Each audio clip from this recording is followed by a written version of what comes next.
नमस्कार दोस्तों, हमारी आज की कहानी है बहू ने की ऐसी गलती, बाद में सास के पैर पकड़ने पर भी सासू माँ ने माफ़ नहीं किया। कहानी पसंद आए तो हमारे चैनल को सब्सक्राइब जरूर करना। स्कूल से आते ही अपने पोते आंसू की देखभाल उसकी दादी माँ कविता जी ही करती थी। आंसू के घर पर आते ही उन्होंने पूछा, आज स्कूल से आने में इतनी देर कैसे हो गई आंसू बेटा? अरे दादी, हमारी स्कूल बस का चक्का पंचर हो गया था और बारिश भी होने लगी थी, इसीलिए आने में देर हो गई। अच्छा ठीक है, अब जल्दी से कपड़े बदल लो जो मैंने पलंग में रख दिए हैं। तब तक मैं तुम्हारे लिए गर्मा गर्म रोटी बनाती हूँ, तुम आकर खाना खा लो। 8 साल के आंसू ने पूछा, क्या आपने और दादा ने खाना खा लिया? हाँ आंसू बेटा। आंसू भोजन करने डाइनिंग टेबल पर बैठ गया। दादी बड़े प्यार और लाड से आंसू को गर्मा गर्म खाना परोस रही थी। दादी कविता जी और पति राधे श्याम जी अपने बेटे नितिन, बहू स्नेहा और उनके 8 साल के बेटे आंसू के साथ रहते थे। नितिन सरकारी नौकरी में था और स्नेहा भी नौकरी के लिए सुबह 10 बजे घर से जाती और शाम को 6 बजे वापस घर लौटती थी। उस पूरे समय में कविता जी घर के कामों में उलझी रहती। बर्तन और बाकी काम के लिए मेड रखी थी। कविता जी की उम्र लगभग 65 वर्ष के आसपास थी। राधे श्याम जी रिटायर हो घर में ही रहते थे। राधे श्याम जी का छोटा बेटा अमित अपने परिवार के साथ अलग रहता था। वे कभी कभार छोटे बेटे के घर चले जाते थे। अमित की पत्नी लक्ष्मी घर से ही कपड़ों का बिजनेस करती थी, क्योंकि उसके दोनों बच्चे छोटे थे। अमित एक कंपनी में नौकरी करता था। एक दिन स्नेहा ऑफिस से घर आई तो देखा घर का सारा काम पड़ा है। उसने कविता जी से कहा, मम्मी जी, आज आपने लगता है कुछ काम नहीं किया। हाँ स्नेहा बहू, आज मेरी तबीयत कुछ ठीक नहीं लग रही थी, सो मैं आराम कर रही थी, पर अब तुम आ गई हो तो हम सबके लिए चाय बना लाओ। स्नेहा मुँह बनाते हुए चाय बनाने किचन की तरफ चली गई। कविता जी की तबीयत तो ठीक होने का नाम ही नहीं ले रही थी। बेटा नितिन तुरंत उन्हें हॉस्पिटल ले गया। डॉक्टर ने जांच करके बताया उन्हें आराम की सख्त ज़रूरत है। मैं कुछ दवाई और टॉनिक दे देता हूँ, कुछ दिनों में आराम मिल जाएगा। स्नेहा परेशान होने लगी। अब उसे सुबह घर के सारे काम करके ऑफिस जाना पड़ता और शाम वापस आकर मम्मी जी की सेवा भी करनी पड़ती। आंसू ने कहा, अरे मम्मी, स्कूल से जब मैं आता तो दादी गर्मा गर्म रोटी खिलाती थी। आप तो सुबह से खाना बनाकर चली जाती हो जो बिल्कुल ठंडा हो जाता है। स्नेहा ने कहा, आंसू बेटा, कुछ ही दिनों की बात है, दादी की तबीयत ठीक हो जाएगी तब दादी फिर से तुम्हें गर्म खाना खिलाएगी। स्नेहा ज़्यादा परेशान होने लगी तो उसने देवरानी लक्ष्मी को फ़ोन करके कहा, आप लोग कुछ दिनों के लिए मम्मी पापा को अपने यहाँ ले जाओ, मुझसे अब नहीं संभाला जा रहा।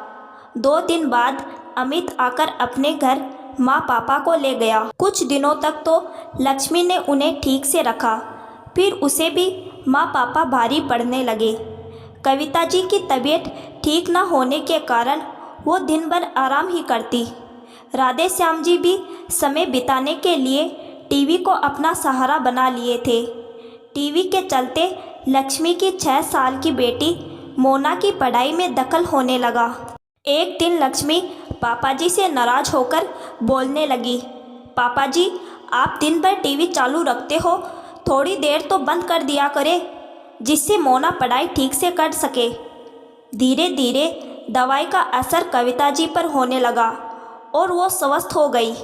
लक्ष्मी ने मौका मिलते ही फ़ोन पर जेठानी स्नेहा से कहा, अब माँ पापा को मैं नहीं रख सकती, आप आकर ले जाइए, मुझसे अब नहीं संभाला जाता।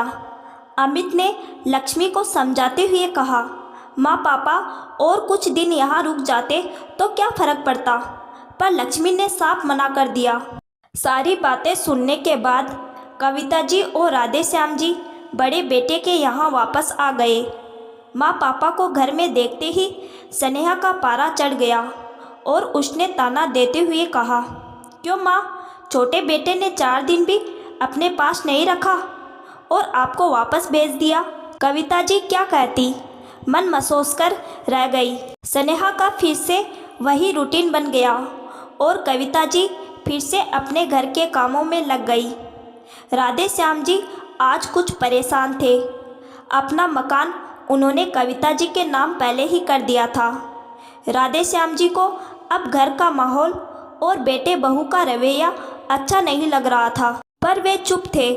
कुछ दिनों बाद आशु के जन्मदिन पर नितिन और स्नेहा ने घर में छोटी सी पार्टी रखी थी। सभी मेहमान आ चुके थे। अमित अपने पूरे परिवार के साथ पहले ही आ चुका था। सब ने मिलकर केक काटा और आशु को खूबसूरत तोहफे दिए। सभी मेहमान अपने बातों में मशगूल थे। स्नेहा किसी काम से अपने कमरे में आई, तभी उसके साथ उसकी खास सहेली काव्या भी भीतर आते ही पूछा, क्या स्नेहा, तुम्हारे सास ससुर हमेशा के लिए तुम्हारे साथ ही रहेंगे? तुम्हें कभी भी प्राइवेसी नहीं मिलेगी। मुझे देखो, आराम से अपने पति बच्चों के साथ रहती हूँ। तुम भी अपने सास ससुर को कहीं और भेज क्यों नहीं देती? अरे काव्या, ऐसी बात नहीं है। मुझे भी स्वतंत्र रहना अच्छा लगता है, पर क्या करूँ, अभी आशु छोटा है। उसे किसके भरोसे छोड़कर ऑफिस जाऊँ? घर की सारी जिम्मेदारी भी सास के ऊपर है। मुझे वैसे ज़्यादा कुछ नहीं करना पड़ता। सुबह 10 बजे से शाम के 6 बजे तक तो ऑफिस में ही रहती हूँ और फिर घर का सारा काम सास कर लेती है। मुझे तो वैसे पूरा आराम है, आशु की चिंता भी नहीं। सास ससुर को यदि कहीं भेज दूँ तो बेटे को कौन संभालेगा? स्कूल से आते ही गरम खाना उसे मिल जाता है और मुझे क्या चाहिए? इसी वजह से मैं उन्हें अपने पास रखती हूँ। स्नेहा की बात सुनकर काव्या बोली, वाह भाई, तेरे को तो फ्री की आया मिल गई अपने बेटे को पालने के लिए। यह कहकर दोनों हंसने लगी। बाहर दरवाजे पर कविता जी सारी बातें सुन रही थी। उनके दिल को बहुत आघात पहुंचा। वो तो हमेशा से अपना परिवार समझती रही। आशु पोते को भी दिल से प्यार करती रही और बहू ने एक ही झटके में मुझे पराया कर दिया, जैसे मैं कोई आया हूँ। उनकी आंखों से झरझर आंसू बहने लगे। कविता जी खामोश थी। पार्टी खत्म होते ही सभी मेहमान चले गए। दूसरे दिन नाश्ते के वक्त राधे श्याम जी ने अपना निर्णय सुनाते हुए कहा, बेटा नितिन और स्नेहा बहू, तुम भी अमित और लक्ष्मी बहू की तरह अलग हो सकते हो। नितिन को इसके बारे में कुछ मालूम ही नहीं था कि कल घर में क्या हुआ। अचानक पापा जी ने ऐसा निर्णय क्यों ले लिया? तभी कविता जी ने कल रात वाली पूरी बात स्नेहा के सामने सुना दी, जो स्नेहा ने अपनी सहेली काव्या से कही थी। कविता जी ने साफ शब्दों में कह दिया, आशु को रखने के लिए तुम्हें बाहर से आया तो मिल जाएगी, पर दादी जैसा अपनापन और प्यार कभी किसी से नहीं मिल पाएगा। स्नेहा ने तो कभी सपने में भी नहीं सोचा था यह बात इतनी बड़ी हो जाएगी। नितिन ने नाराज होते हुए स्नेहा से कहा, तुम्हारी इतनी हिम्मत कैसे हो गई माँ के बारे में यह सब सोचने की? स्नेहा, तुम माँ से माफ़ी मांगो। लेकिन कविता जी और राधे श्याम जी बिल्कुल भी टस से मस न हुए। अब वे भी अकेला रहना चाहते थे। दोनों बेटे के बीच रहकर पिसना नहीं चाहते थे। कविता जी ने आशु को गले लगाते हुए कहा, आशु बेटा, मैं तुम्हें हमेशा दिल से प्यार करती रही और करती रहूँगी। आशु ने रोते हुए कहा, दादा दादी, मैं आपके बिना कैसे रह सकता हूँ? मैं आपके साथ ही रहूँगा। दादी ने उसे बड़े प्यार से समझाया कि तुम रोज़ मेरे पास मिलने आ जाया करो।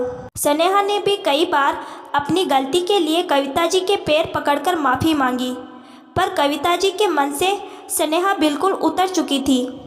कुछ समय बाद नितिन और स्नेहा आशु को लेकर अलग हो गए। बच्चों के बिना कौन माता पिता रहना चाहते हैं, लेकिन बच्चे जब मान सम्मान न दे तब एक कठोर निर्णय लेना ही पड़ता है। आज राधे श्याम जी को किसी पर आश्रित न होने पर सुकून हो रहा था। वे आराम से अपनी ज़िंदगी बसर कर रहे हैं।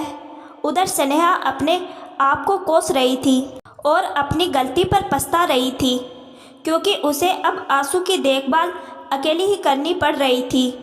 तो दोस्तों, राधे श्याम जी और कविता जी का अलग होने का निर्णय सही था या गलत?